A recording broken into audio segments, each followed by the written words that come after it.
We have a compelling update from Delia on the current events in the Middle East. Take it away, Delia. Thanks, Ryan and Ainsley. Hi, I'm Cordelia McKee Gresham with the latest on the unrest in Syria. The trouble started on March 15, 2011, when the wave of unrest that had been spreading across the Middle East hit Syria. The first signs of unrest began when people of a small southern city took to the streets to protest the imprisonment of several students who had put up anti-government graffiti. The government responded with heavy-handed force, and protests spread across the country. That was last year. The problem only got worse with the military approach the government took in trying to stop protests. Much of the country is now part of the armed rebellion, attempting to oust President Bashar al-Assad from his position. Assad is a British-trained doctor who inherited the Syrian dictatorship from his father, Hafez al-Assad. The Syrian government claims that the rebel forces are armed terrorist groups. The USA is unhappy with Assad's policies but are unable to find a way to end the conflict. A meeting with 20 or so ministers from the Friends of Syria group, Secretary of State Hillary Clinton told the group that we see more bodies filling hospitals and morgues and more refugees leaving their homeland and flooding into neighboring countries. The regime of Bashar al-Assad must come to an end so that the suffering of the Syrian people can stop and a new dawn can begin.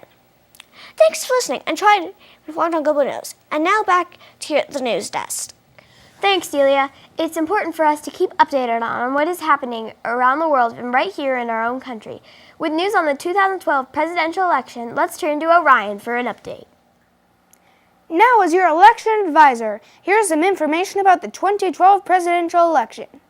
The Democratic nominee, President Obama, is in a close race with Republican nominee Mitt Romney. Now, it looks like Obama is ahead in the polls by 47% to Romney's 43%.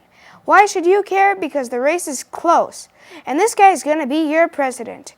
Now, I'll give you some important background knowledge on the election. Coming up on November 6th is the election. Make sure you get your parents to vote, and if they don't want to, then make them. Make sure you're there too. Be there, be there, be there. Now make yourself at home for the presidential election. Now that you have all this knowledge about the election, you should have no trouble voting when you're older. Now, back to the anchor desk. Happy election and good day to you all. And now an update from Trent on an issue that hits close to home. Thank you, Orion. Hello, my name is Trent Young, and I'm doing a science report on the white nose syndrome that affects bats. The white nose syndrome is a fungus that affects the neck, ears, and nose. Nose, obviously. The fungus kills bats that are in hibernation. This happens because the fungus gets on their neck, ears, or nose and makes those parts feel itchy.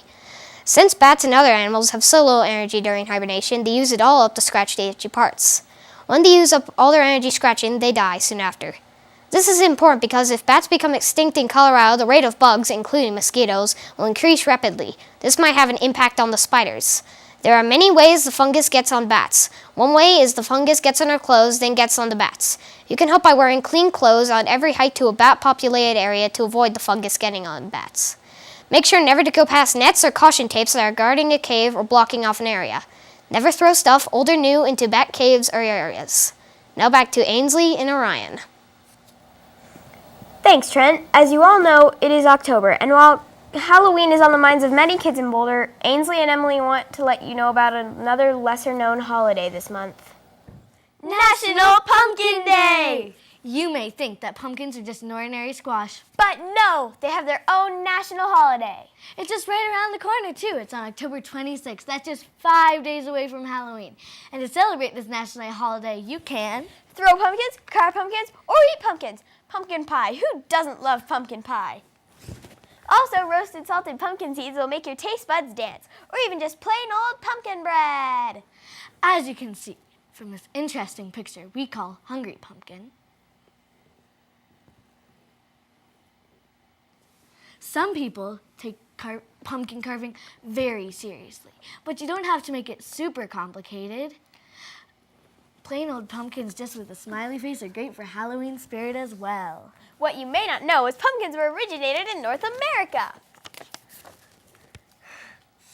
What is this? We'll call it a pumpkin. We must tell George Washington, our president, about this amazing discovery. And that is how pumpkins were originated. That's why they deserve their own holiday. And if you don't think so, this is what will happen. Oops, we missed. Now back to Orion with our next incredible broadcast. It's this way. It's this way. No, it is this way. Okay. Wow, I never knew there was a National Pumpkin Day. Thanks for that informative and entertaining report. Let's now turn to the Weather Center with Sam and Kyler to see what we can expect this week. This is Kyle Squirrel. And I'm Sam Robertson. As usual, the weather in Colorado is crazy. On the western slope, the weather is beautiful and sunny today. The weather for the ski areas is clear with the mild temperatures in the 50s. There's no snow this week, ski fans. Now the Denver metro area is looking to be in its low 70s. While the eastern plains will be sunny and warm with the temps in the 80s. We're going to start by showing you the weekend weather. As you can see, on Monday it will be 72 degrees. Tuesday is also 72. Wednesday is 70. Thursday will start with a cool down with 60 degrees, and Friday you can expect a high of 58. Today's high is 72 degrees, sunny and a little breezy, and the low will be 48 degrees. I guess that's the wrong day to wear your winter jacket. Why do you think that? This has been the Weather Report. Back to you, Ainsley and Orion. Thanks, Sam and Kyler. It's time to go to our sports desk with Sam and David. Welcome to the latest edition of Sports Corner, where you'll find all the awesome sports stories and events. First, there's a great exciting worm race that just finished a few days ago. In worm racing, the worms are placed in the center of a circle, and the first worm out wins. The winner worm was a racer called Worm. So to see how fast the worms can go, we're having our own race. They are safely tucked into this little package. Let's start the race.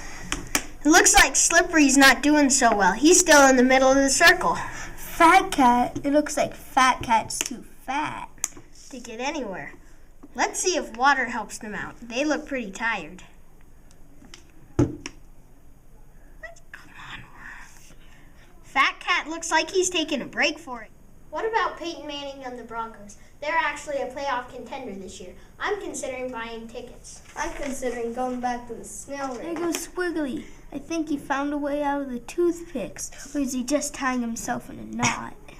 Hey, it's an S, just like my name. Uh-oh, Fat Cat I think found a shortcut, while Squiggly's going in circles. I think Fat Cat's gonna turn around any minute if he doesn't know where he's going. I think Squiggly's going through toothpicks like nobody's business. Oh, he's almost out though. Think he might get stuck. Oh, Squiggly's going. Fat Cat, he's going around the track. Squiggly's going super fast now. He's like the Flash. Oh, Fat Cat, come on, Fat Cat.